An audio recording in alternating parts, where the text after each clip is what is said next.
Okay, it is 5:35 and I am calling the meeting to order. Commissioner Federer, would you like to lead us in the Pledge of Allegiance? Okay. I pledge allegiance Flag. To the flag. of the United States. And Oh, Which it stands. Which One stands nation, stands under one God, nation, indivisible, with liberty. and justice for all. Thank you. Hey, I think that was even worse than the last time. Okay, could we have a roll call, please? Commissioner Robin, Present.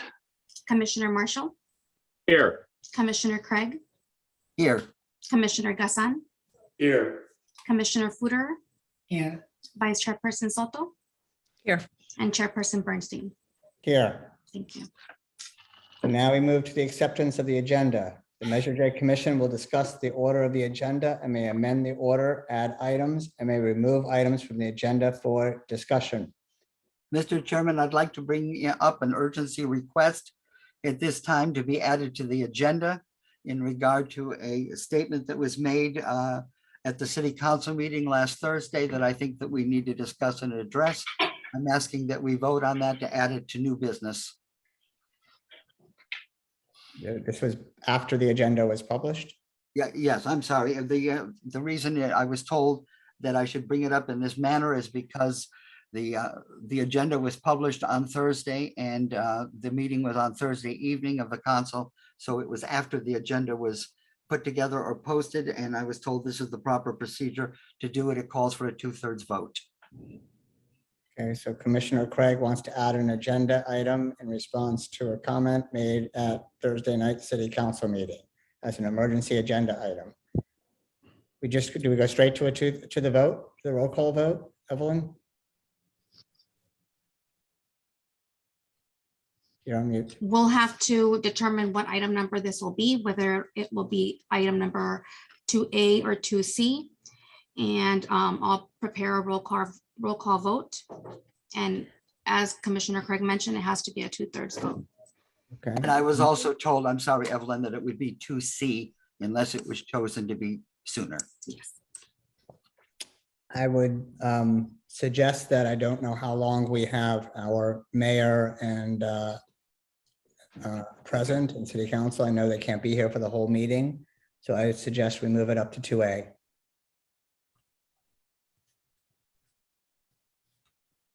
So do we need a roll call vote to move it up to emergency agenda item up to 2A? So the motion was made by Commissioner Craig, the second by Chair Bernstein. Is that right? Did somebody else want to second it? I'll make the second, Naomi Soto. Okay, roll call vote.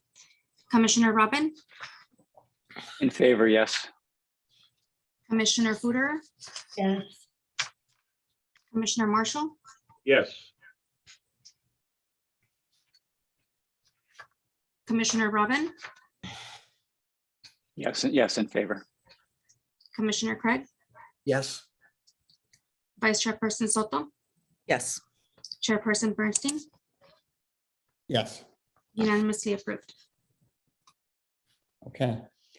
Any other amendments or changes to the agenda? I'll make the motion to approve the agenda as amended. I Okay. second it. Favor? Aye. Aye. Aye. Unanimous. Okay. We now move to the approval of the minutes. We have the approval of the meeting minutes of January 20th, 2022 of the Measure J Oversight Commission. I do have one change that I wanted to correct. When we asked the library to present, it was not just on their community initiated project. We asked, since we had previously discussed other library agenda items, we asked them to present the general plans for the library. Any other changes to the minutes? So I would move that we approve the minutes as amended. A motion. We have a second? Second. I don't know. Okay, public comment. This time has been set aside for members of the public to address the Measure J Commission on agenda items and items of general interest within the subject matter jurisdiction of the commission. Although the commission values your comments pursuant to the Brown Act, it generally cannot take any action on items not listed on the posted agenda. 3 minutes are assigned for each speaker. If you have not signed up previously and are in an attendee in the waiting room, please use your raise hand on the Zoom under on the bottom of the screen, and Evelyn will call on you. Evelyn, do you want to start with the first public comment? Yes. Our first speaker is Mr. Kurt Larson, and I'll admit him now. And as you speak, you'll be admitted to the regular room. Mr. Larson, can you hear us? I can. Can you hear me? Yes, you have 3 minutes. You may begin. Again, my name is Kurt Larson. I'm on the Los Compadres Neighborhood Organization Board of Directors. It's the Board of Directors that submitted an application for your consideration for funds for a lighted crosswalks Yep. at Farrell and Sonora and El Cielo and Sonora. Sonora runs east-west. It connects, it's sort of a spine for our neighborhood that connects our neighborhood together.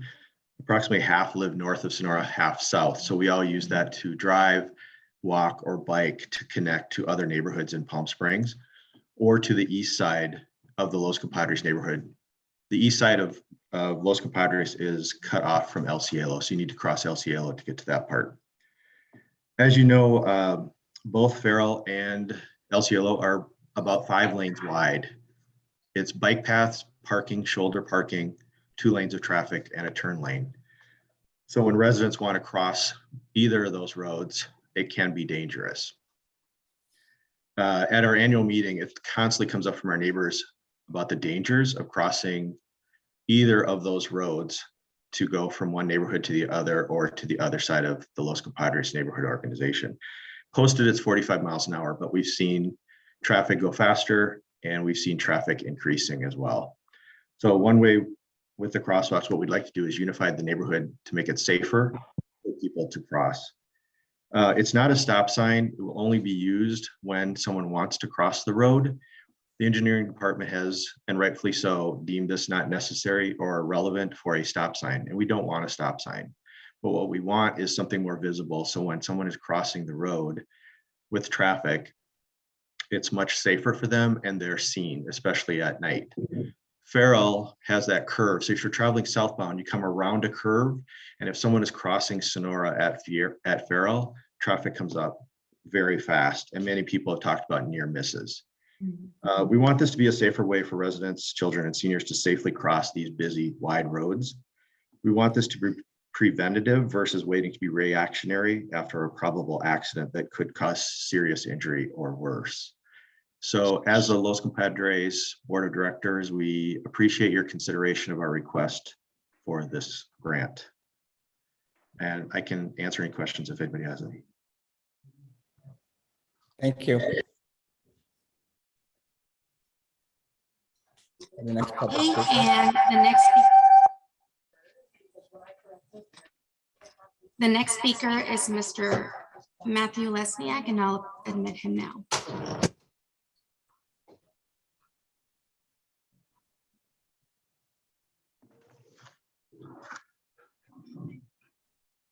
Actually, I don't see him on. I will move on to Mr. Tim Giuliani.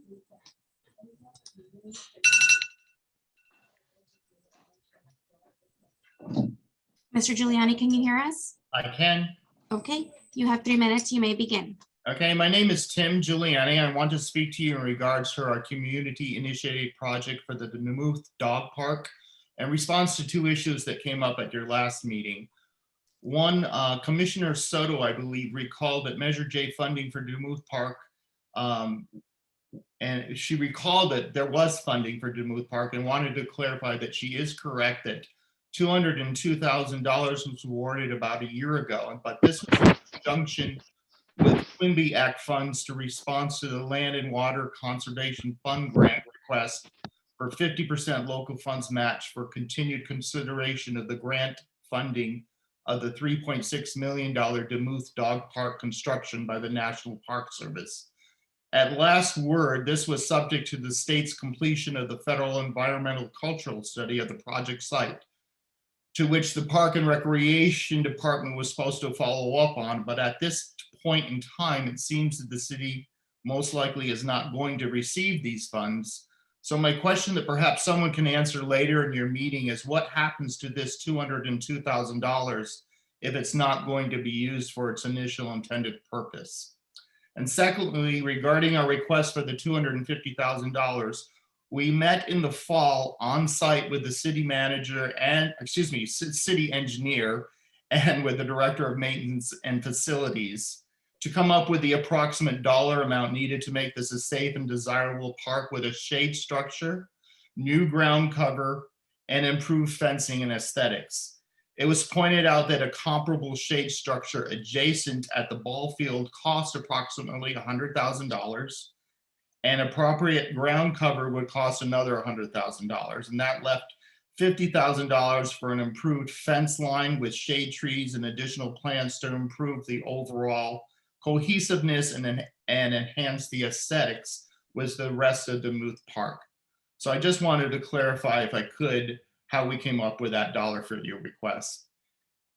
In light of the recent allegations against the commission, I hope they don't delay proceedings on proposal selections for city council to approve, as I believe you're all doing an excellent job sifting through the 59 proposals, and wish you all continued success at doing just that. Thank you. Thank you. We have the next speaker. Thank you. Our next speaker is Debbie Miller, and I'll admit her now. Ms. Miller, can you hear us? Yes, I can. Can you hear me? Yes, you may begin. Thank you for hosting the meeting tonight. I'm here more as a visitor, but my father, Rick Supple, and stepmom, Rosine Supple. I'm really here for them. My father passed away, longtime resident in Palm Springs in May, and they are founders of the Palm Springs Cultural Center, and I serve on the board now. And I've watched the center grow over the years, going back to 2007 when they were founded. It's been a vision of my dad and of Rosine to make the Camelot Theater a community theater for the whole city of Palm Springs. And it has been utilized since 2007 by all across the valley, different events. In fact, I've enjoyed visiting Palm Springs every year and watching the growth of the cultural center to where now we have as many as 250,000 people that use the center during the year, and 100 organizations on average that use the cultural center each and every month. We have a thriving farmers market, film festivals that we host, musical groups, all kinds of activities. And recently we submitted a proposal to build a commercial sewer line that would connect to the main city line. And this would be in support of a project where we're renovating one of the theaters, Theater 3, into a community live theater. And there's quite a demand for this now in the community of theatrical groups that want a small theater, which this is 135 seats for one-act plays, and other small groups, string quartets, and smaller performances could be in this theater. Well, right now, the Desert Ensemble has a show going on this weekend, and if they're going to change their actors, their actresses, they've got to go out in the alley and go to an outhouse. And it's just tough, with the wind, climate, for people to going in and out of the building to do this kind of a thing to act. So what we're hoping now is to have this renovation that would build restrooms, changing rooms, also some supply, office storage area. And this would be behind Theater 1. And this sewage line that we're asking for the city to support will make this all possible. If we don't have the pipe, we can't have the project. And it's a big project to do this renovation. So I'm strongly in support of the $200,000 ask by the Palm Springs Cultural Center. And I would really be grateful if you all could consider it and fully fund it. And again, this was a real vision of my dad's and my stepmom's, that this community theater service the city of Palm Springs and the Coachella Valley for the arts and for culture. And I would be very grateful if you all would, take a close look at this and put it up there for discussion. Thank you. Thank you so much. Speaker. And I just, sometimes with Zoom, it is hard to interrupt, but if you go over 3 minutes, Evelyn will try and let you know. Thank you. Thank you. The next speaker is Mary Barcelo, and I'll admit her now. Mary, can you hear us? Can you hear me? Yes, we can. You may begin. Okay, pickleball, pickleball, pickleball. I'm a USA pickleball ambassador and instructor for Palm Springs and Palm Desert. I run tournaments, and I'm here representing David Feltman and myself. And we would like to thank you for considering the proposal to add more pickleball courts.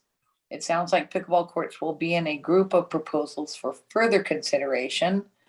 When it comes time for engineering to do a deep dive, we are available to provide input to ensure there is a good set of specs to investigate for siting and pricing. We just really know that it would be great to have more courts before nationals next year. This sport is an obsession in the Coachella Valley, and it helps fitness for seniors, families, kids. I had 160 players at my round robin last Sunday, and there were ages from 10 to 80. And it's just something positive we need right now in our community. And I think it's really important, if we have any money, to put in more courts to try to offer things to do positively and healthy in the pandemic crisis that people can enjoy. Thank you. Thank you. Our next speaker is Max Deirdo, and I'll admit him now. Max, can you hear us?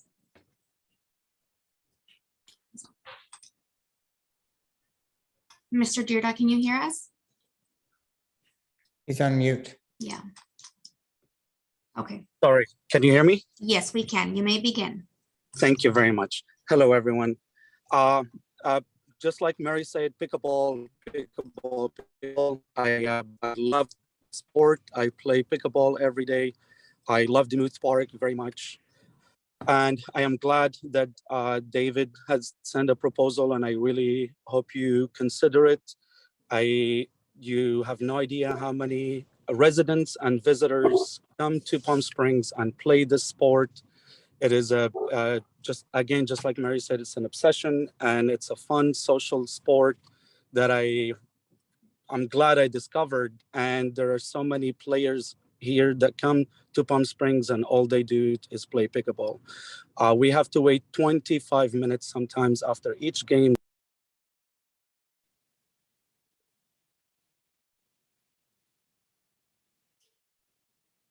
He removed himself or? Oh, Who? Did I remove myself? Sorry. sorry, I thought I you- was still talking. You are back in.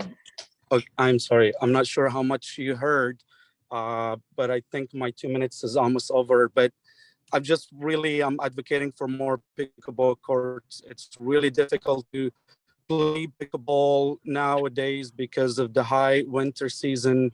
We really do need pickleball courts, and I really hope you consider the proposal.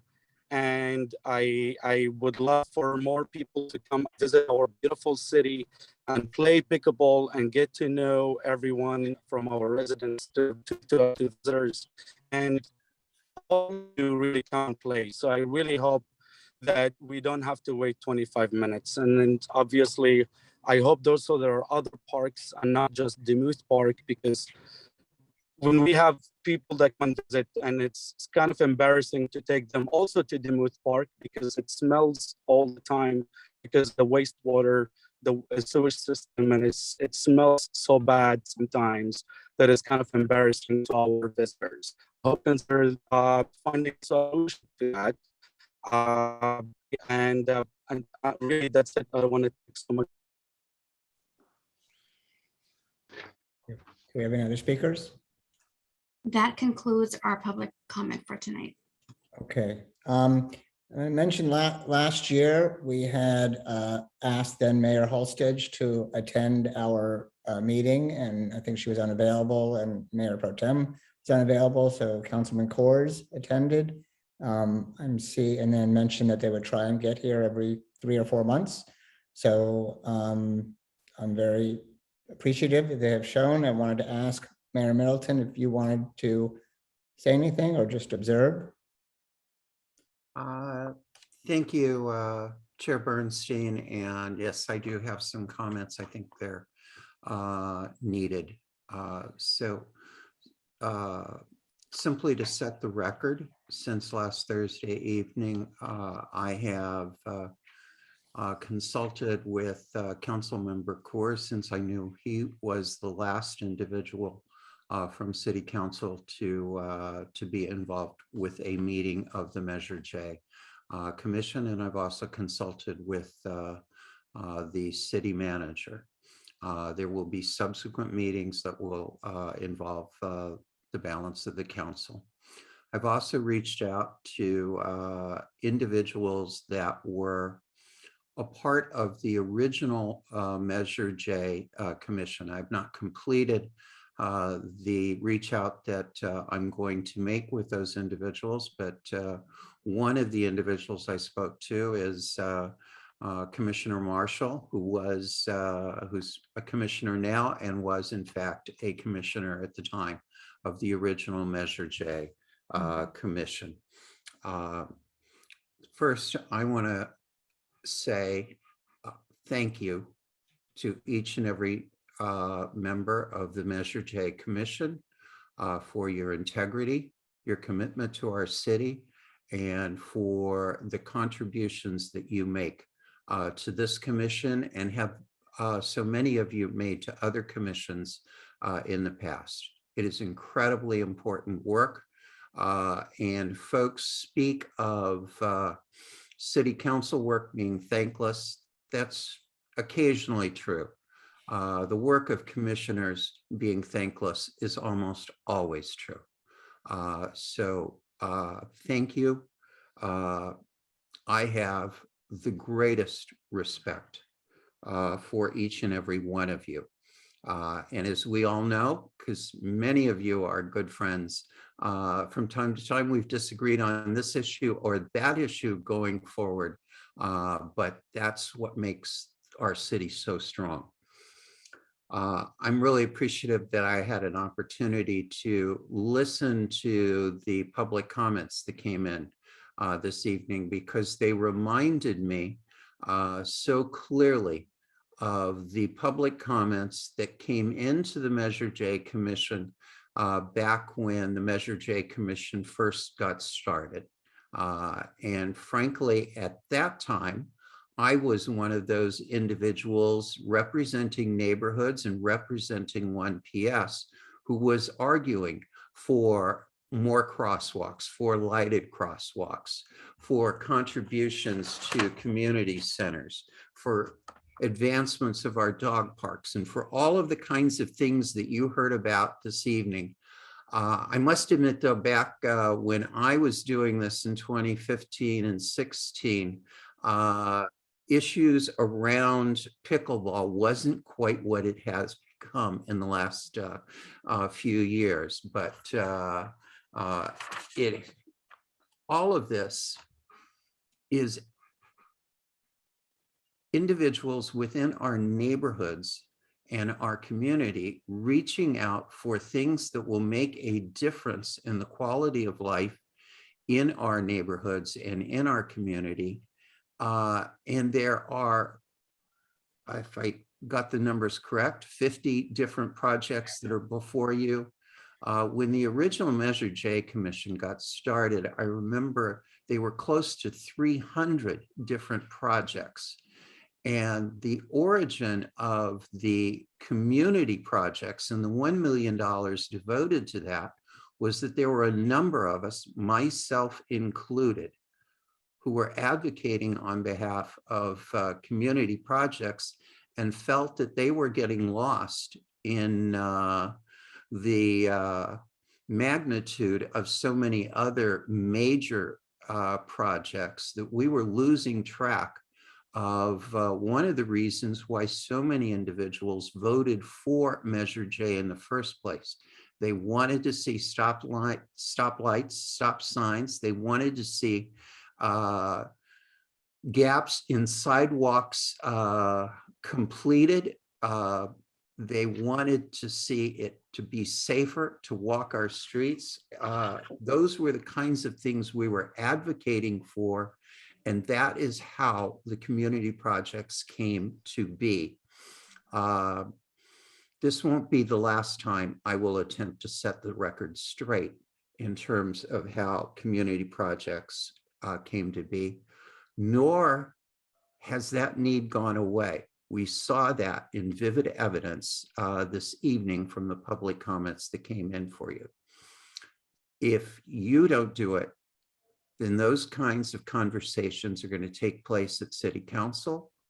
And I don't think we have the capacity to take on that additional burden. So I thank you for doing it.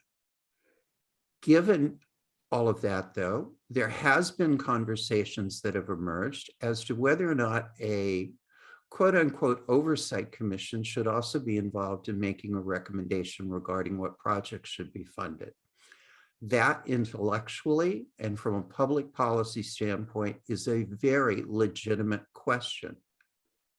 But the origin of Measure J being involved in making recommendations to City Council does not begin with this particular Measure J Commission. It goes back to the original Measure J Commission.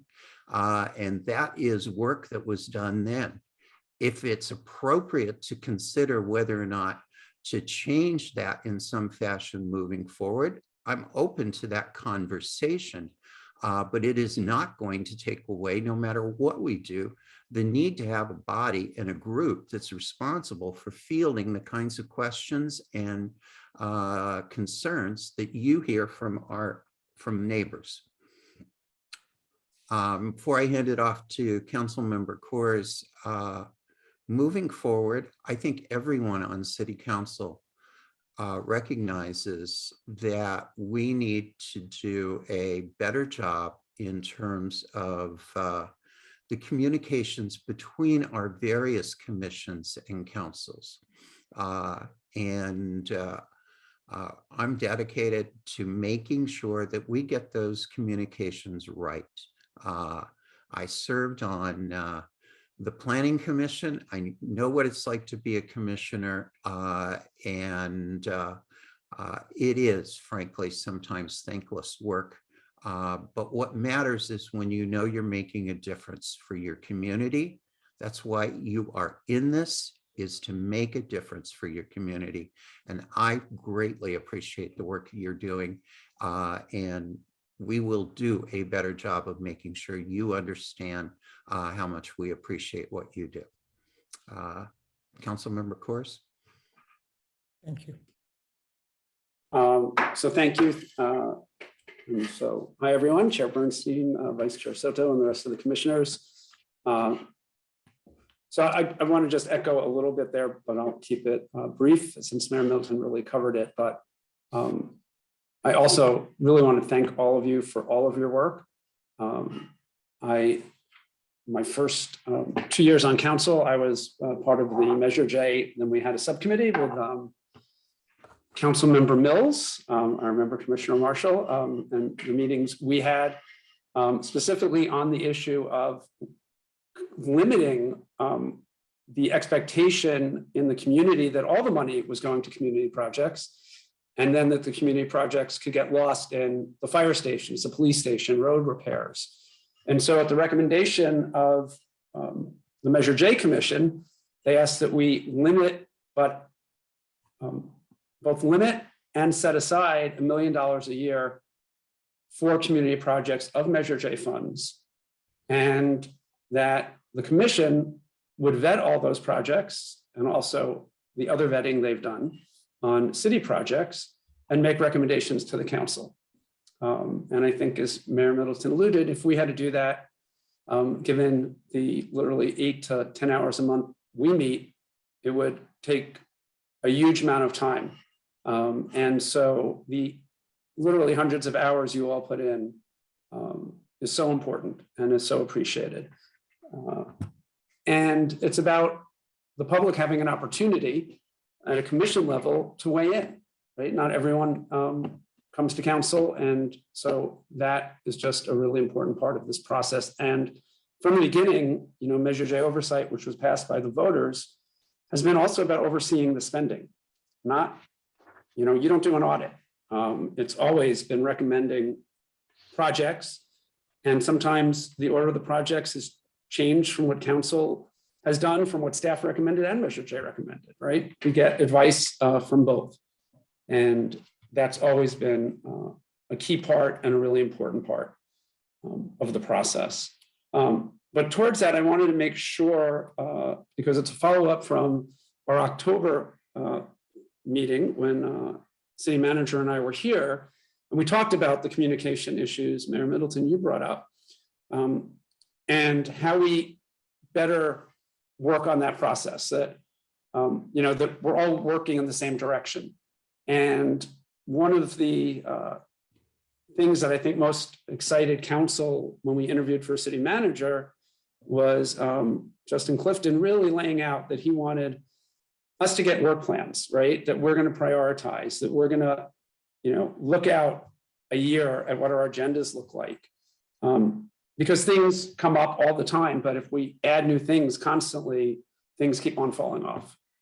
And so Tuesday, we're having a study session, and we're hoping to do these monthly now. And it's really going to be focused on the priorities, which council talked about in January at a meeting, in a work plan format, and to get input from the public on those priorities, because there are things that we've talked about wanting to do that will fall off, right? That would not go away, but can't get done in the next year or 18 months. And so the importance of getting input, especially from our commissions on that, is critical. And we haven't seen it yet, but I presume it'll come out tonight. I know staff was still working when I left City Hall today on it. But we're also going to be talking about processes, right? I think we as a city need to do a better job of communication, right? We don't want, and I don't think it ever comes up with Measure J, but with some commissions, they're working on something that is maybe not be a priority and then doesn't then get addressed in a way that they would like to see it. And so it creates frustration. So how we make sure those priorities are set with the input of commissions, and I know all the commissions gave input on priorities to the city manager. So I did want to let you and the public know that is Tuesday. And I really want to encourage people when that report is out to review it. You can feel free to call any of us, email, make public comment at the meeting. But getting input on that from the public is really important. And the commissioners are engaged, on the issues they work on. So hearing from you would be really helpful. And I don't know if the city manager wants to add anything on that, but really do appreciate the countless hours that you've done. And thanks for stepping up a second time, Commissioner Marshall, because I know how much work this is. Thank you. Thank you.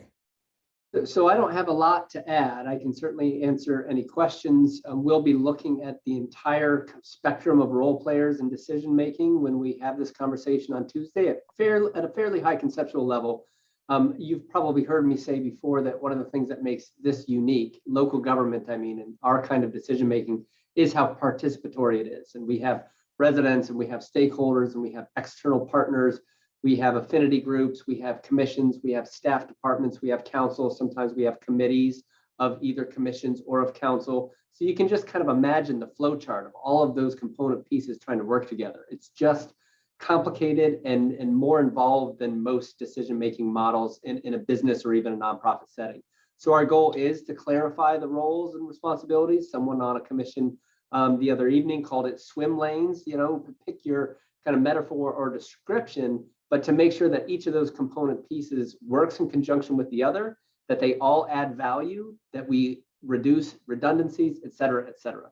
So it really is pretty holistic in that way. The staff report, the written staff report, will certainly set that stage. The conversation and the verbal presentation will expand on that and introduce a handful of ideas. I think we've talked about some of them conceptually. So making sure that before council does priority work, that it's always checking in with commissions. If the council then solidifies those priorities, then that feedback gets back to commissions. And that there are some other touch points during the year. I'm not sure how it will work long-term for things like having, say, 2 council members or a mayor and a council member present at each commission meeting, because there are pretty substantial demands on time.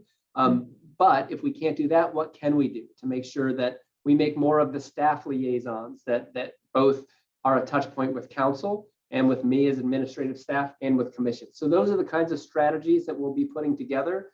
We are looking across the board as well with commissions.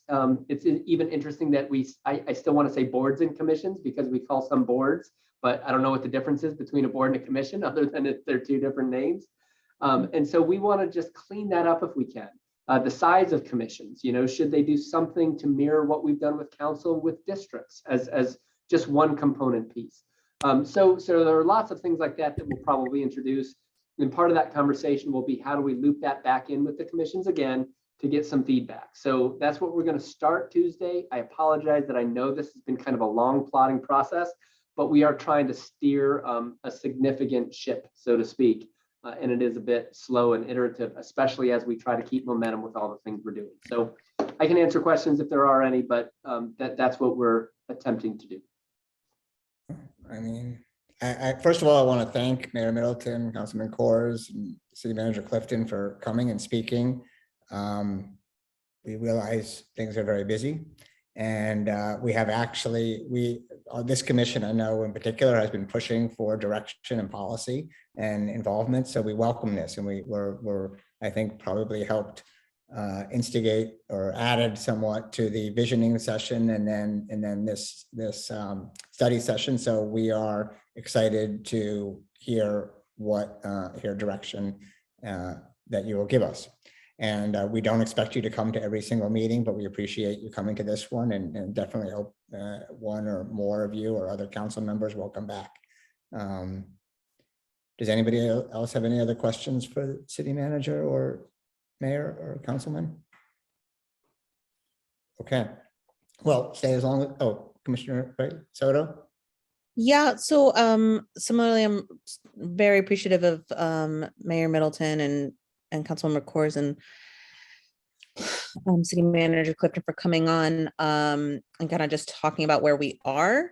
It sounds like we are in a readjustment of all Measure J recommendations, both city projects and community initiated projects, or do you see one over the other being kind of priority? I just kind of want to raise that question since we have been so deep in this process of community initiated projects, outreach to the community, and giving updates to applicants. And so if that is part of the reprocess mapping, it'd be great to kind of make that explicit tonight for the people who are attending today, and also people who might be viewing. Or do you see it as more of like the general Measure J projects that are kind of city led? I don't know that it's gotten far enough to say it focuses on either of those or both, right? I think what we've endeavored to do and what we've talked about in the visioning sessions is to examine and look at enabling ordinances, look at activities, see where there's consistency. If there's inconsistency, what do we do? As one example, earlier in the year, we discovered, through nobody's fault, but when we looked at the Arts Commission, it was doing some things that weren't outlined in the ordinance. That just happens as kind of decision-making and things change. What they're proposing to do is change the ordinance rather than change actions. Now that will still have to go to council and get approved, but there is no predetermined conclusion about that process. I think we do want some consistency. Whatever happens, I don't anticipate it's going to put the brakes on or reverse things that are already in process.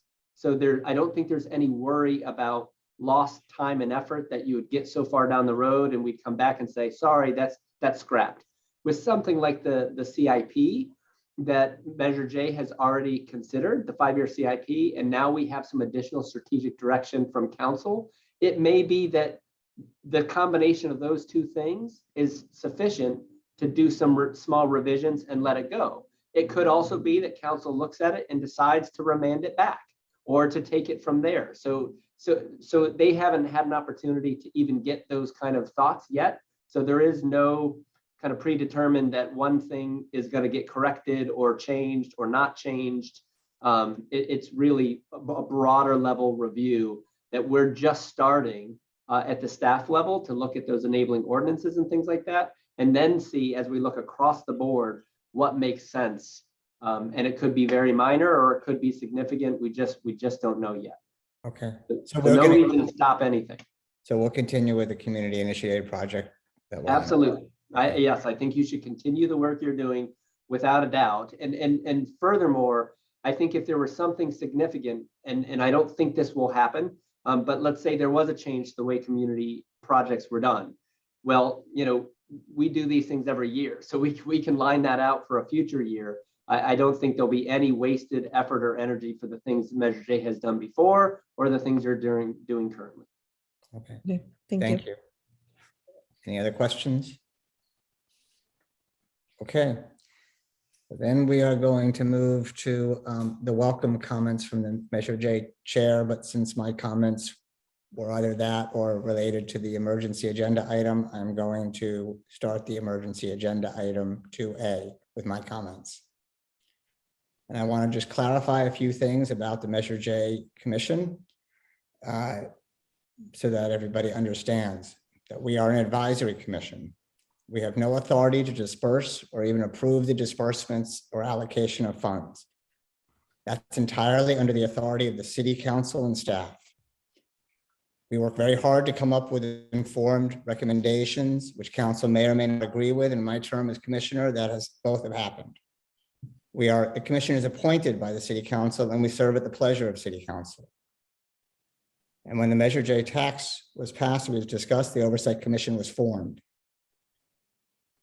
In 2015, they created the $1 Million Community Initiated Projects. During the pandemic year, that money was not spent, and in the current year, it's not been spent. There is presumably, but there is no budget for the next 22-23 year fiscal year, another $1 million. In a prior Measure J Commission meeting, we asked the city treasurer and finance director if that meant we would have $3 million available. The answer was that probably yes, but again, it would have to go before city council for approval. And so we worked within that framework. When we received the 59 applications, it became very clear that it made sense if there were $3 million available that we consider it for these 59 applications, given how worthy they were. There were 15 of the applications that were removed by city staff, for reasons being that they were either grants, sponsorships, existed on tribal land, or otherwise did not qualify in any way for Measure J funds. We agreed in this meeting that it would make sense to notify the applicants that those who were rejected, and that happened by city staff. I did offer to help, but the city staff did that. All of the other remaining applications are on it. As to the evaluation of the applications, the evaluation was actually included in the original application that was sent out by the city. It remains in the application and is still available on the city's website. There were 3 commissioners who worked on a subcommittee to come up with that, Commissioner Soto, Commissioner Futterman, and Commissioner Craig, and then the commission reviewed that in this meeting. The evaluation criteria had 9 different points. Whether the project was to make Palm Springs a safe, desirable place to live, work, and visit, whether the project benefited the majority of residents, guests, and/or tourists in our city, whether the project improved the health and safety of our residents of Palm Springs, whether the project promoted the growth of tourism in the city, whether the project provided a benefit to the community over a long period, or can the project be used over a long period of time? Does the project provide a positive return on investment to the city of Palm Springs? Does the project create jobs in the city of Palm Springs? Is the project sustainable, and is the project green? We initially had a rating system. When all the applications came in, it became very clear that it was hard to give an actual number to each one. And so we agreed to take those into consideration and make a recommendation as a commission. In that recommendation, we had three options we agreed to do to simplify it. Either yes, move forward with community initiated funding, recommend that it be considered for the regular Measure J funds, or not consider. Then those tallies were then sent to the city staff, who then created a tally sheet and distributed it to the entire commission. It is on this week's agenda. It is posted online, I think, as well as everybody's individual votes. And as a point of fact, I should say the Measure J, goal of the Measure J is to, quote, and you can see this on the city's website, to maintain local community services and revitalize downtown. And part of that, and part of the original Measure J, was that it was a sales tax in which a lot of that tax would be paid by tourists. So the tourism, while not a major, major element, were an element in the application consideration. I should point out that the individual tallies are not yet up on the website, but they will be. I also want to clarify that I joined the Visit Greater Palm Springs Board in November of 2021, and they have not put any proposals before Measure J. I joined the Palm Springs Hospitality Association in January of 2022. I joined their board. They have had no involvement with Measure J until last Thursday morning, when David Feltman, who is also a board member, I believe, or was a guest, I'm not sure, when he asked the Palm Springs Hospitality Association to write a letter of support for the pickleball initiative. At that meeting, I recused myself from the discussion, and I abstained from any voting on whether to write that letter.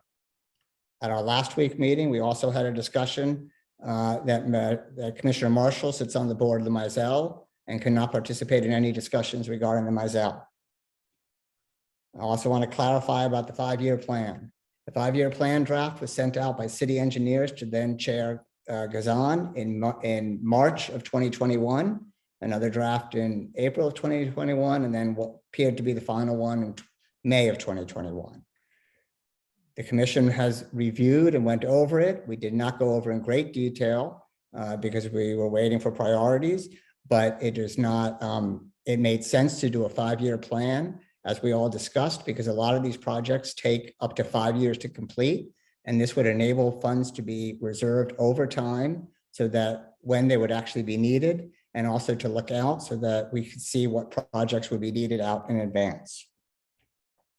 So again, I want to clarify that we have asked all city council members in writing and in these meetings to attend our meetings. We've invited them multiple times, probably to the point where the city manager and staff are getting annoyed with us, but we continue to stress that they should be involved in our meetings. And again, I want to point out, we have no authority to disperse or even approve allocation of funds, and that's entirely under the authority of city council and staff. I want to add one more thing before we go in. I chose to run for city council, understanding that there would be a tax.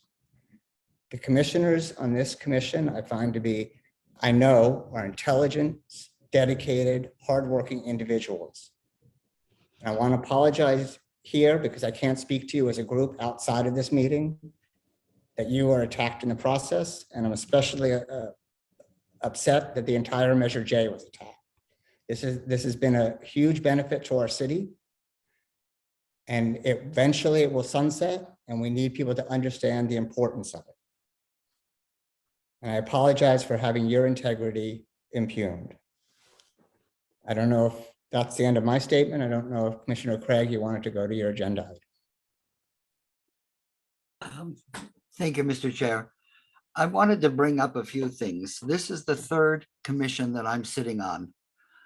I was also the president of the Police Advisory Board under 4 chiefs. And I was Senior Inspiration Citizen of the Year in 2016. I pride myself on my integrity and my honesty and my work. When I was interviewed for this commission, one of the council members at that time asked me if I could tell them something they didn't know about me. I answered the question. I was also told that if I would like to consider still remaining as the chair of Parks and Recreation, which I'm very proud that we did the first pickleball court, excuse me. And I said, no, my interest is to be on Measure J exclusively. When the comments were made by a council member that to me, it infringed on our integrity and our honesty and our sincerity, there was implications of improprieties in regard to favoritism. I personally resent it. And as part of this body, I would like to propose that unless that person can bring documentation to back up the statements that were made, that we receive a letter of apology from that member of the council to this commission, and that this be done and be considered by this body to them, to the city council. But that should go to the member of the council that made the comments about us as individuals, not as individuals, I'm sorry I said that, as a body.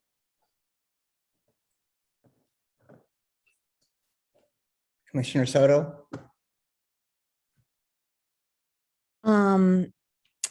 Thank you, Chair. And it was a very comprehensive explanation of our process and kind of how we tried to stay productive and helpful, especially in these past couple of years of COVID, as the Measure J budget has kind of been on hold.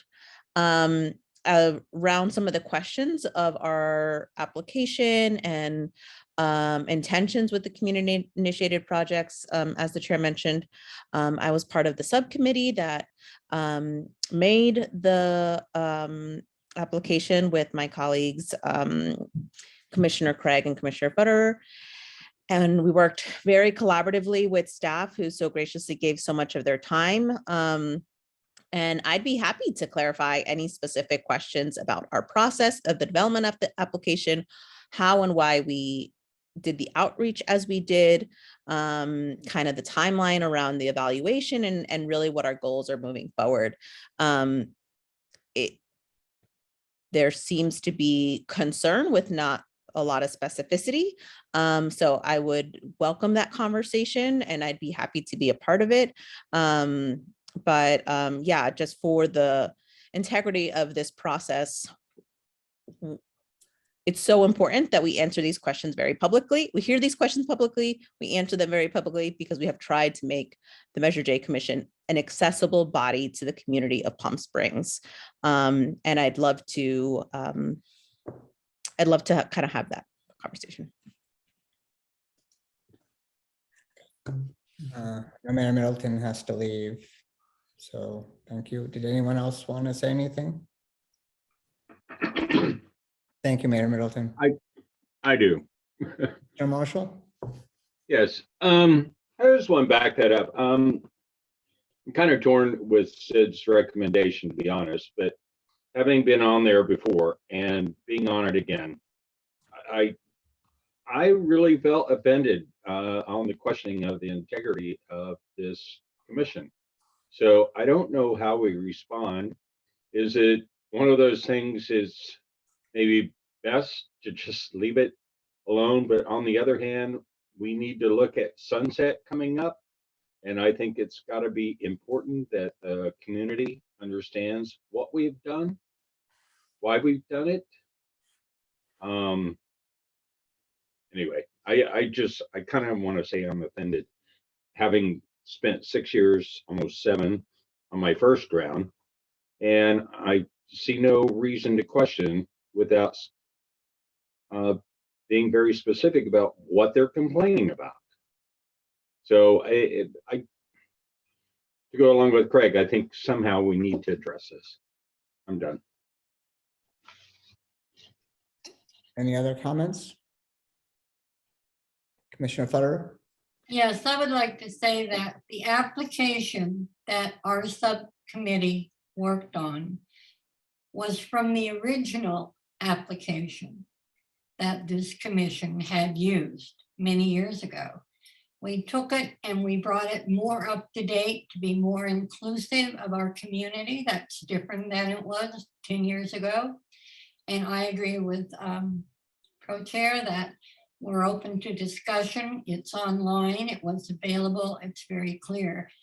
My personal feeling is, I think you made it very clear how this commission works, how we do our work, on who we are accountable for.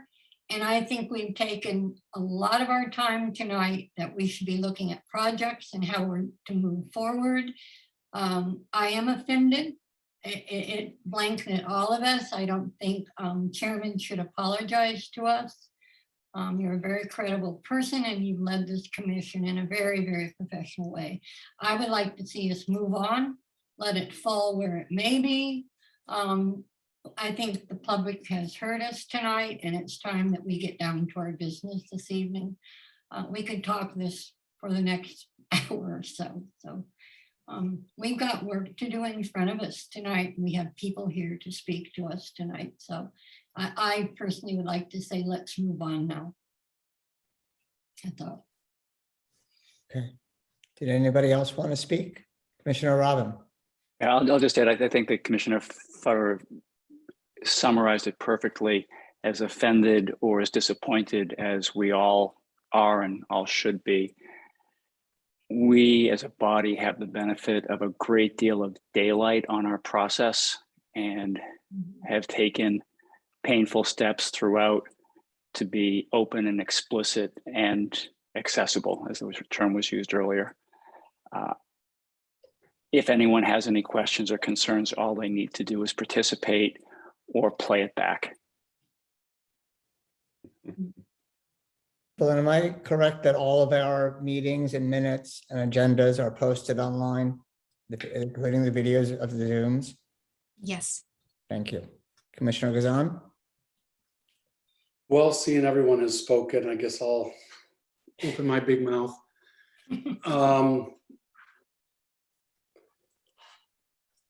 Yeah, I'm blown away by what happened last Thursday, as I'm sure everyone was. If you look back at this commission, you know, they learned a hard lesson when Measure J Commission first started, and they were overwhelmed with recommendations. So much so that they decided for several years not to engage the public per se for outreach on community projects. First of all, community projects didn't exist with the very first Measure J Commission. It came out of, hey, we want, as Lisa Middleton had said earlier, that certain projects that the public is looking for, we should really support and get behind. Some of that was just even simple road repairs around the city.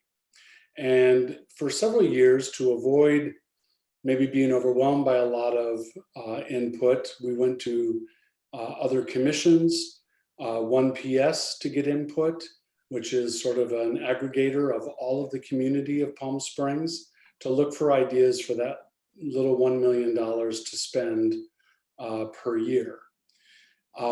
This past year, we decided to open it up to the public, and that kind of puts us out there.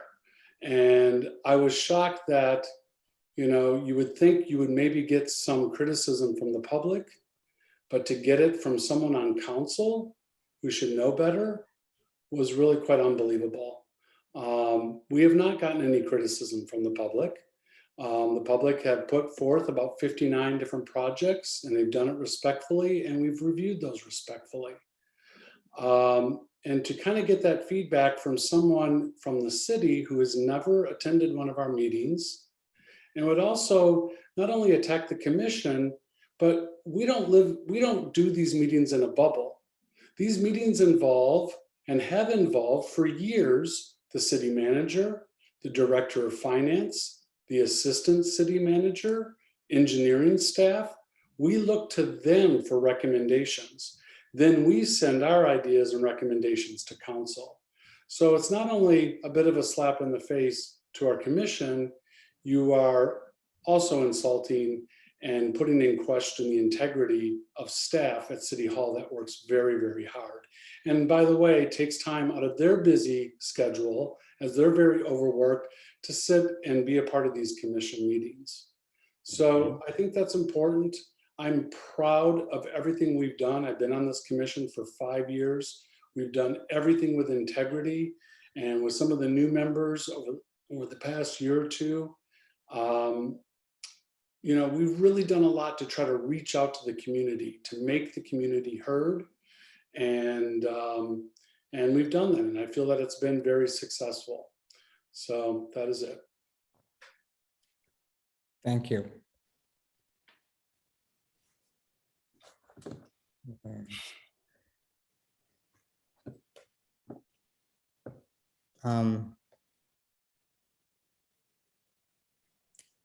On this topic, did anyone else, do you want to speak? I'm not sure if, I see Dennis Woods, Councilman Woods is here. I'm not sure how this works if we've already had two council people speak. Can you answer that, city manager? Is this? I may have to double check. I think the strict policy is not to have a quorum of council at any one time. So I think the fact that we only have two on presently and only had two on previously is okay. But if you give me a second, I can double check. Okay. Are there any other commissioners that wanted to speak on this? I guess everyone spoke. I don't know that I'm gonna just wait for, I guess, the city manager first. On this item, did anyone want to move forward with Commissioner Craig's request? Again, I'm going to say I appreciate that. I actually will agree with Commissioner Futter that, we have spent a lot of time, and this hopefully will go. This was I don't think this was really intended on an attack on the commission. So it probably is, but it was. So I'm not sure whether, I think probably we should go on with our work. So, Mr. Chairman, I'm not able to reach the city attorney at this point, but I believe we have had other instances, at least at council committee level, where the line was pretty clear not to have three in at a time, but that two is okay. Okay, so Councilman Woods, did you want to speak?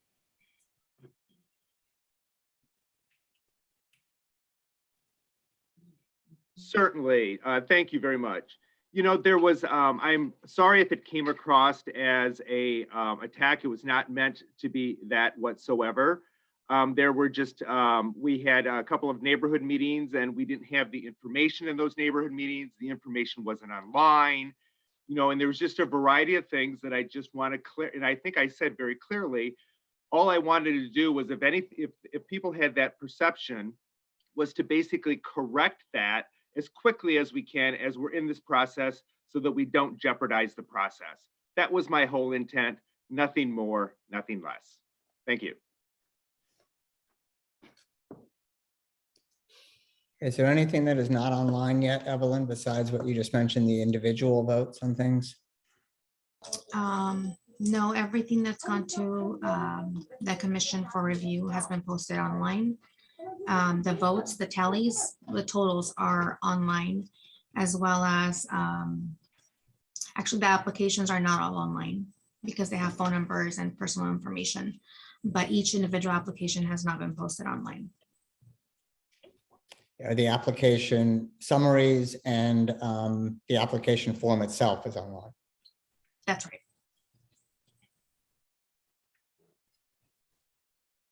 Is there anyone else would like to say anything before we move on to the budget update? Commissioner Soto? I guess do we want, beyond just looking at the documents and videos and Zooms of our previous meetings, like, I don't know if we want to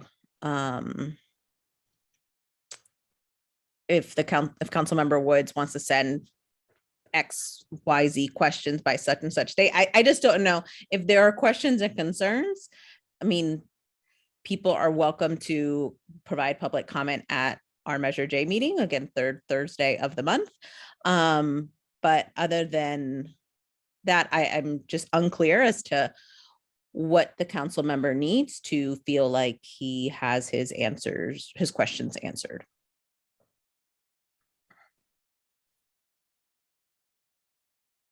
I think that's a question for you, Councilman Woods.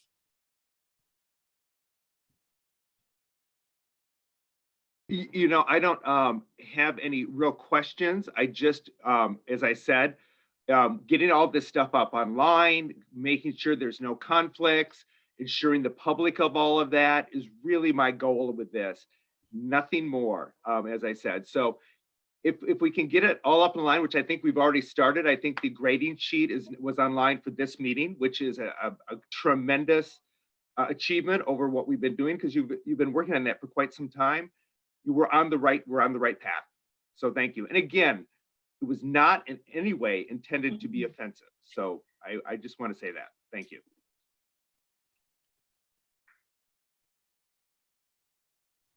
Okay. Anybody else want to say anything? We spent an hour and 10 minutes on this. Yeah. So I would just want to make sure that everybody is aware that on our agenda that is posted online, there are links to everything when the agenda is posted. So if you don't see it as an attachment, there is a link that will show everything that is sent out to the commissioners. And I want to also be clear that nothing is sent from the commission to the whole group. That is a document that comes from Evelyn or Nancy in some cases. Is there anything, I'm going to ask staff, is there anything that I gave in the summary that was incorrect as to how we operate? Okay. No. All right, well, let's move on to the budget update. And thank you, Mr. Councilman Woods, for attending your first Measure J meeting. Sorry, Chair. I was just wondering, do we want to use our last time to hear from the library? Or how do we want to kind of deal with that since we are? I would suggest that we do. Nancy? I apologize. I'm having some technical issues. I'm on my laptop and I didn't bring my charger. I usually use my laptop at home. So I have about 3 minutes left before I disappear. I'm going to log back in. You just see me and I can hear you and I can see you, but you can't see me. So if it's okay with you, I'd just like to give you very quick budget update. Okay. Yeah. All right, everybody. Yeah. Okay.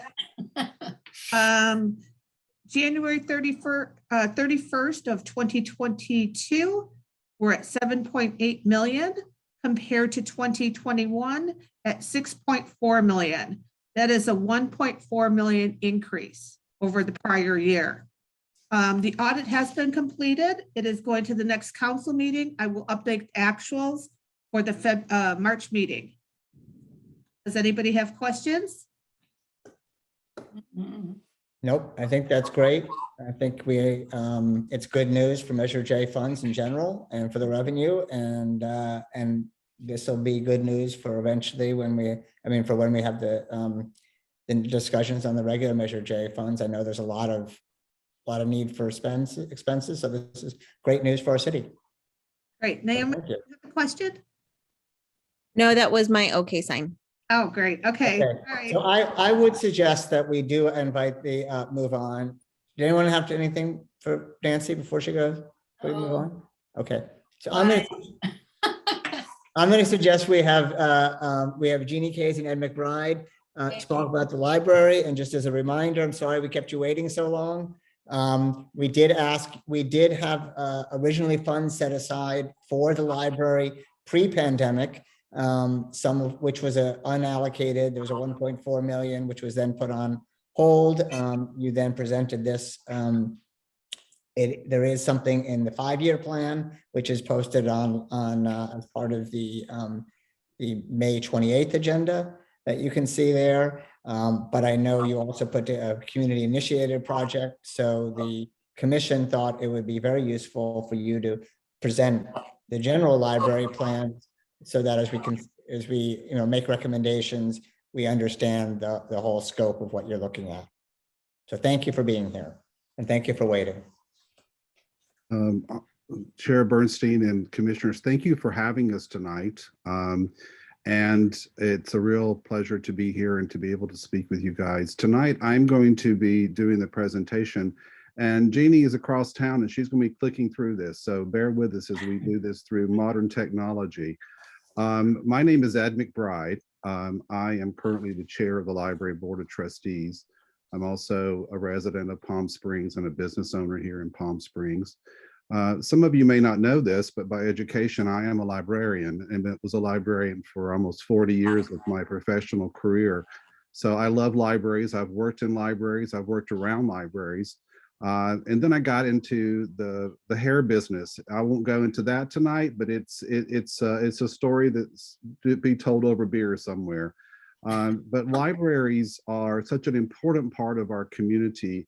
And I have been on the Board of Trustees now for 5.5 years. My term will be up at the end of June. But I'm not going away. I plan on being a huge supporter of libraries. So tonight, what Jeannie and I wanted to do was to answer your questions as best we can through a slideshow, and then have time for you to ask questions of us about the priorities of the library. So Jeannie, first slide. What I wanted to start with, as an archivist and as a librarian, we always cite our source, right? So I thought you might get a tickle out of, if you look at the image here, this is the original brochure that was used for our community to inform everyone about Measure J and the importance it was to our community. And what I wanted to note is, if you look real closely, out of those 4 pictures, 2 of them are libraries. So our community for sure connected Measure J to libraries.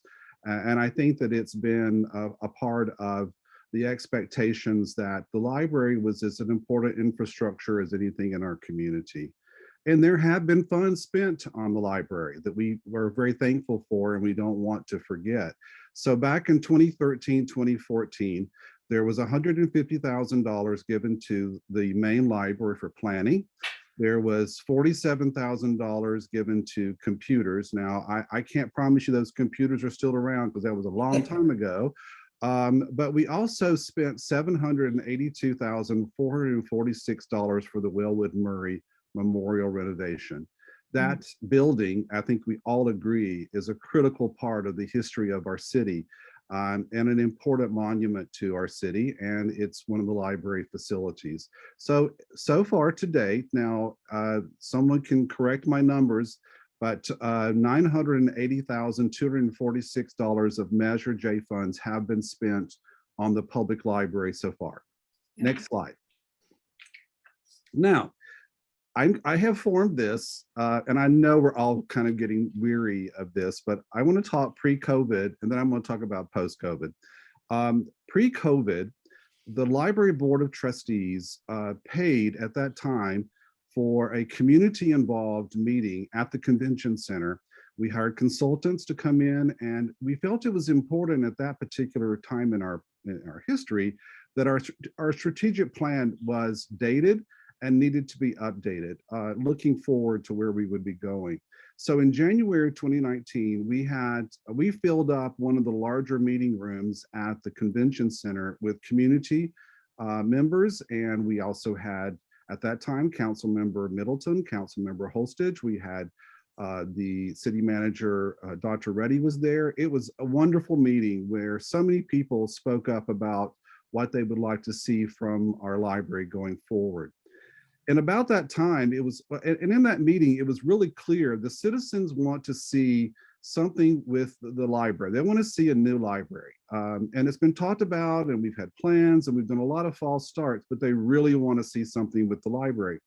So the city council responded in August 2019 to have a committee formed that I chaired. Some of you actually were on that committee. Where we examined the possible location should we move it? It was a question that came up in that meeting. We looked at 5 possible sites over about 3 months and evaluated those.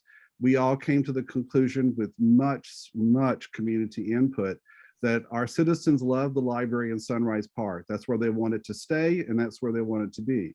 Now, I want to note that it was not determined what that building will look like necessarily, but it was determined that they want us to stay there. So that's a message that we've been committed to. The other thing too is, as Chair Bernstein mentioned, there was $623,000 to be exact, that a former Metro J commissioner came to the trustees and said, this is money that has been left over and we want you guys to use it. What do you want to use it for? And we thought, okay, where can we go with that money? And we decided, we being, by the way, the trustees, that we would use $100,000 to extend the contract of our current consultants, who are library consultants, to begin the planning program part of a new library. And what that really means is it's having the community engaged to tell us what that needs to go into that library or to that building. So it's planning it from the inside out. The other part of it is, at that time on the Board of Trustees, who is now chair of the Planning Commissioner, Trustee Wimrick had an idea. She called me and she said, let's go look at that building that's all boarded up next to the library. And we found out that it was part of the library. It's called the J.C. Fry Building. And we went over one day, got in there, and it's been used for a storage room for our Friends organization. And Jeannie, and just in a conversation, we came up with the idea that we could remodel that building and build in that building meeting facilities, which was very high on the priority of the public. We could put a bookstore for our friends in there. We could put a new kitchen. We could turn that into something that could be used on our campus and to relieve the meeting room requirements. Now, that was a quote, a roundabout price that City Hall gave us. And at that time, I'm sorry, I'm not recalling who consulted with that, but it was consulted with the city, and they said that's probably about what it would take to redo that building. And then it became evident to us that what other purpose this building could use is that during the main library renovation or construction, it could serve as an outlet to library service to our community, guess where, in Sunrise Park, and allow us to extend service there. So keep that in mind. Next slide, please. Now, here's the answer to your questions about what are your priorities now? We've gone through this horrible epidemic. It's impacted all of us in our community. Well, our first question is, where's our $623,000? We would sure love to have it back. Now, I understand tonight this group is not to tell us where we can find that money, but it sure would be nice if we could get some support and find out at least, is that money, and maybe literally, this is a story that the day we were shut down, the community, the contracts for all of these things were sitting on the city manager's desk to execute. And it was frozen along with all of your budgets. So we all just, it just let us all be very disappointed that we had worked so hard to get us that far, and the check just went through our fingers. We never saw the check. We never even saw the contract. Now, so I put that in there, Jess, but it is really, I think, important for you guys as we go through the rest of this presentation to keep that in mind. So in April of 2021, you guys were just talking about this. I listened to the Measure J proceedings where you guys were beginning to come back alive and look at your priorities in your budget. And I will tell you, it was with great joy that I saw that the library did not fall out of that list. We were still prominently in there, and we were very thankful for that. So let's talk about this year. There is nothing in the budget or your budget for the library at this particular time. And when we saw the Measure J community grants announced, the Board of Trustees, the Friends, and the Library Foundation, which I'm going to talk about in a moment, came together and said, we've got to apply for this money. And even if it takes some of our own money, wouldn't it be great to at least go back to the community and say, we are committed to showing a small step of taking something and putting it into the main library to serve our community. So when you read that application, I hope that you now understand that there's a lot of hard work behind that application, a lot of history, and a lot of community support so that we can do something for our library. And we sure would love Measure J to award us something and be that fourth partner. Year 2 in the budget, and by the way, let me go back here. Our priorities are your priorities. We haven't changed. We have aligned our expectations to what you guys are seeing and what you guys are hopefully moving forward. In year 2, there was $100,000 for planning. And we made the assumption that this is now beginning to tell us our question number 1 is, where did our $600,000 go? It probably was reallocated and pushed into future years. So we understand that's probably it to answer that. Next slide, please. And the 5-year plan, year 3, there for the first time appears $2 million for the main library renovation. Now, I want to say that it was our instruction to the trustees from City Council was that we want to be careful that it might be a renovation. At that time, we had a City Council member who suggested we start all over again. So those questions really haven't been, I think, decided. That's where we were hoping to be by now, but those are still questions. And then finally, the $480,000 for the Fry Building renovation. By the way, the picture you see there, that is the Fry Building. It's on our campus. I call it our campus. And we envision that being totally remodeled. It's a beautiful mid-century building, and it would be an extension of the library program. And if you could imagine, when you pull into our parking lot, it's on the left, and then the library is on the right. So it is a great building, and I think great potential. In year 4, another $4 million. In year 5, another $4 million. So the plan was that this money would start coming to us so that hopefully by the year 2025, 26, we have turned the ground. We are working on something happening with the main library, and we have our other facilities all ready and they're all done. Next slide, Jeannie. Now here's something that has recently developed that is worth noting, and we wanted to share with you all 2 really important things. The first thing, the California State Library has announced an infrastructure grant. They have over $439 million to give out to libraries. The highest is $10 million that we potentially could apply for and use the Measure J budget as the matching funds that's required. I can tell you from my own experience of working with the California State Library, they love projects like this. They love to see their investment in community libraries and make them stronger. Now, they don't want to pay for the pretty things. They want to pay for the things that make that facility strong and worthwhile for a long investment. We really, as a city, cannot let this opportunity slip through our hands. $10 million is a lot of money that will help us do a lot when it comes to brick and mortar for whatever building we go with. And then finally, the trustees, which I chair, the Friends, which have been such generous partners. They provide so many things to our community, and our foundation, which over the last, during the COVID shutdown, they've been working very hard to raise money, and they've raised about 200,000. Yes, sir. I'm just going to interrupt because we only have a couple minutes left. Sure. So, this is my last slide. I promise. This is it. This is my last point. So clearly, we're here tonight to assure you our priorities match yours, and we really look forward to the partnership.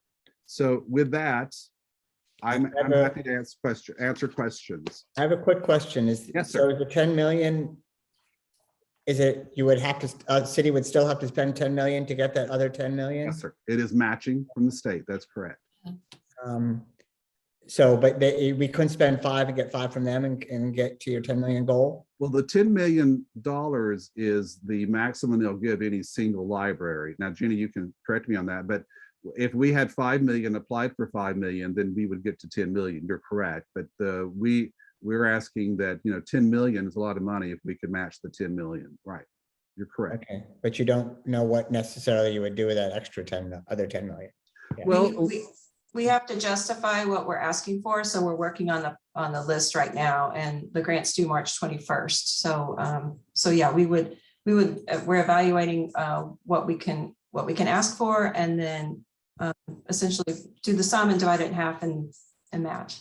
Okay. I think another answer to that question, Jeffrey, is that if we know the city money will go for infrastructure and go for a building, this would just give us some more money to make sure that we whatever infrastructure investment we make is more there.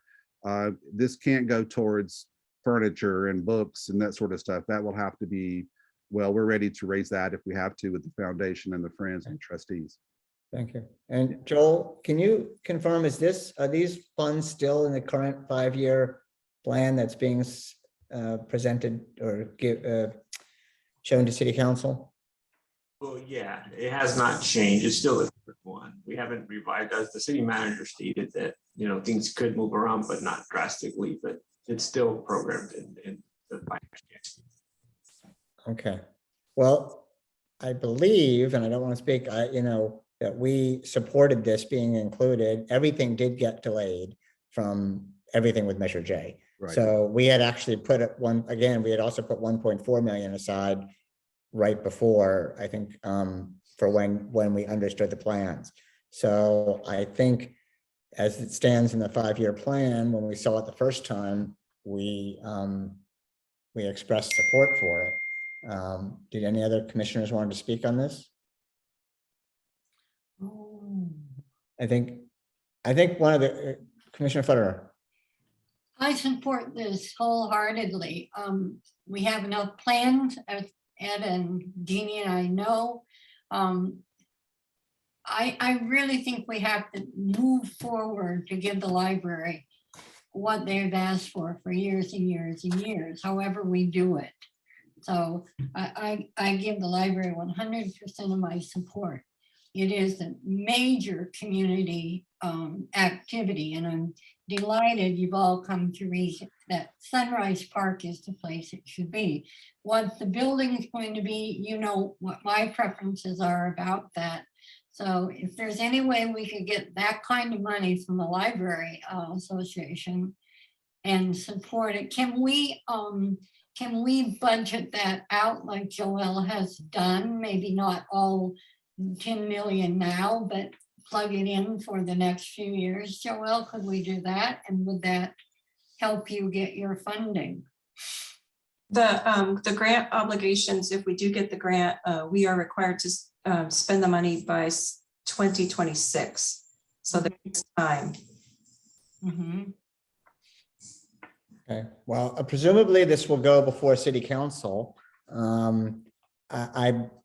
I believe, as the 5-year plan stood, it didn't actually use all of the Measure J funds anyway, and we supported it. I don't know, we actually took an official vote of support, but I don't know if we want to do this.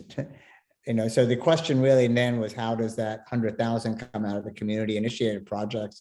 And my guess is that City Council might want to put everything into the regular Measure J funds, but I can't speak for them. Did any other commissioners want to comment on this? It's now 7:03, so Commissioner Robin. Yeah, I have a question and a suggestion for the Measure J Commission. A question for the library friends. Sorry for the pun. For our friends who are here visiting from the library and friends of the library. The application that you have in for the match, does it require that you make a commitment in your application that there actually is designated funding from the city now, or can that just be a subsequent condition on receipt of funds? It is, and there are two things that have to happen. The city has to apply for the grant. So in order to do that, we have to take that to City Council to get authorization, knowing full well that whatever we're applying for, they're committed. It's optional to have the resolution that says we've got the money set aside now. If you do get the grant, it's a requirement.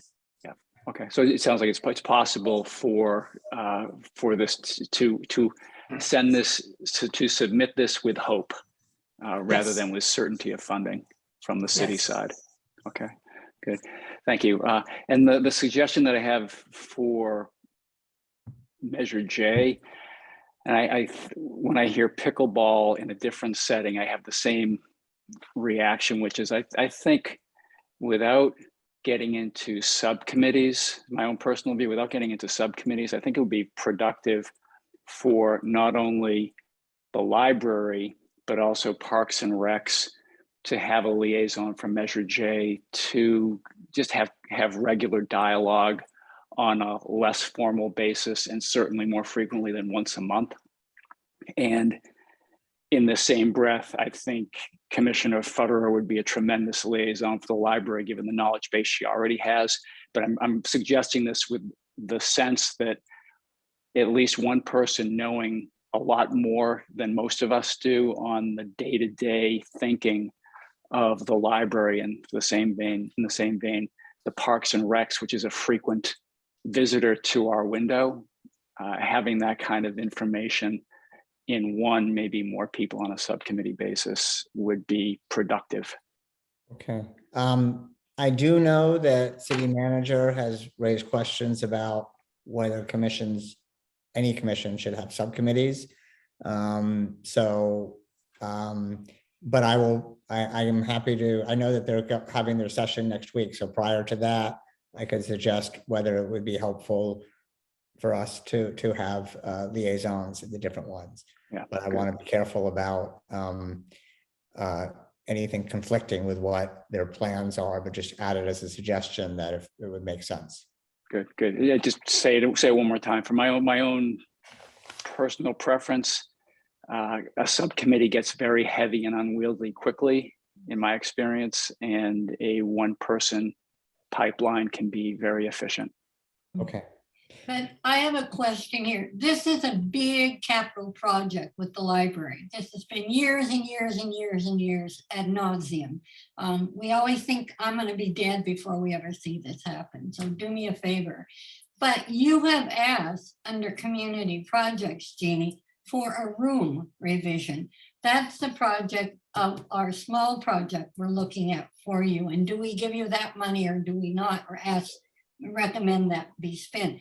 That is not a part of this bigger discussion that you presented tonight. Am I right, Ed? I mean, you have a small community project here, and we've had a larger discussion about year-long planning for some kind of either upgrading the existing, and you know where my ideas. So I want to be clear what we're looking at tonight for you, or sometime in the future. Yes, when the community grant opportunity was presented and we heard about it, we felt like this was an opportunity for us to go back to that. If you remember, we had money that we were going to try to create some meeting space in the main library because the community keeps asking for it. So we thought, oh, here's another opportunity for us to find some money through maybe Measure J to take a current facility and create this meeting room. So I think I'm answering your question is that, no, I heard for my invitation was to talk about that project, but to also share with you all our long-term priorities so that as you're looking at it, all this makes sense. Now, the logical question might be, why do you want to do something to that current building? Well, that current building renovation or whatever it might be, it's 5 or 6 years ago. You will be there to cut the ribbon, Linda, I promise. I don't know. I'll be there with you holding. We might be in wheelchairs, but we sure are going to be there. So to answer your question, we feel like it tells the community that we are investing something.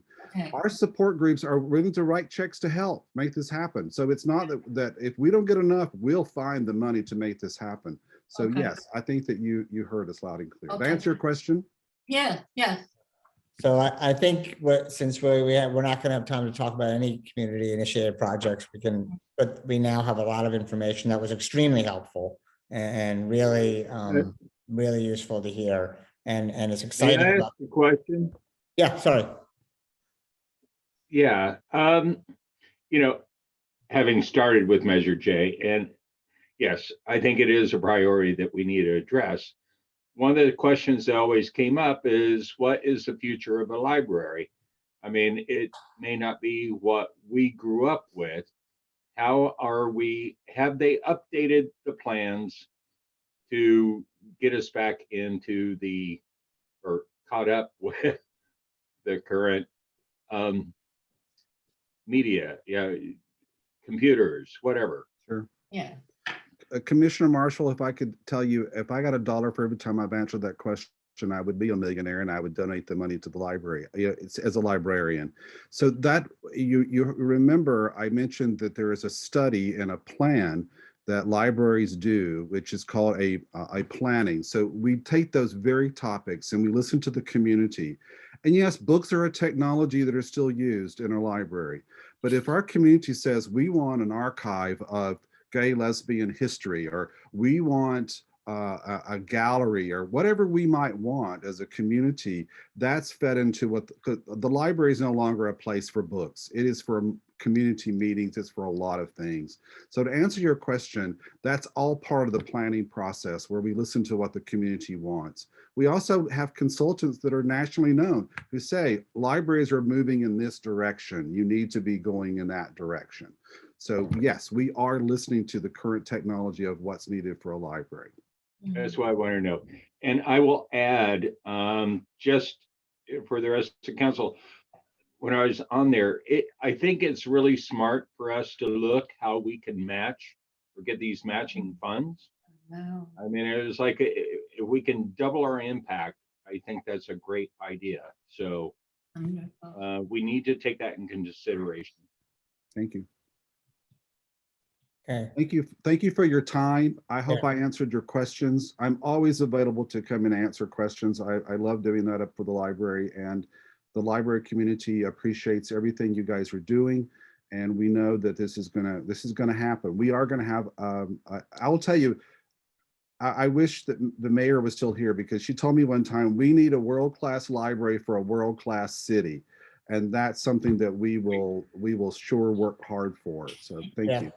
So I just quickly, because we got it, and staff is already overtime, past the time now, so I want to wrap it up.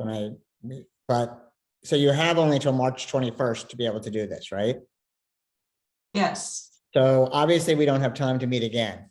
So I think what would be, if the commission, that perhaps we just, I don't know if we want to take any action, or if we want to let the, should give our support behind the city getting behind what it takes to get this grant. We could also do that in a separate letter. Yeah, I think, I think a motion, maybe not a motion, or a letter of support to the council that you think this is a great idea. It's going before the city council on March 10th. So we won't be able to meet or discuss it before then. So, and it's all their decision, so they can budget that money out of their own budget. They can borrow the money. They could do a variety of different things to use. They can do community fundraising, but they just need to show a commitment that they will get the money. You need a motion? yeah. Yeah. Then I Do make. they have to have a predetermined amount of money? I'm a little confused. I think we would have to leave it that there is a potential $10 million grant, and they obviously they're going into their study session. So we're not going to have time to give them a formal recommendation before it, but we would encourage them to do what they need to do to apply, to get some or all of that $10 million. Yeah. That's how I would phrase it. And this would come out of our regular Measure J funds, not community projects. Yes. Right. And shoot, I had other questions I just thought in my head. Go ahead. Well, if I may, I was processing this, that we're let me try and speak and edit at the same time. That as far as a motion goes, the description that we've received for the upcoming application that needs to be presented to the city council includes funding needs that are generally consistent with what we've included in the CIP. And the body of the commission continues to be supportive of the long-term investment by the city via Measure J to the goals of this renovation of the library. I'd agree with that. I would add to that, that we feel an urgency to meet this Okay, grant. so I'm not sure that we can actually make a motion, given that this wasn't agendized as such. It was a presentation. So, I mean, we can reach this consensus and it would be in the minutes that we have reached, that we would encourage the city to move forward. Yeah, But, yeah. but, and I would ask that everyone just be sure that is in the minutes. And I can notify separately city council that this was in the minutes. Is that appropriate? Can we have a special short meeting? Just think- to get this done before the 10th of March? So I'm going to weigh in. Janine, correct me if I'm wrong. The Measure J, really, your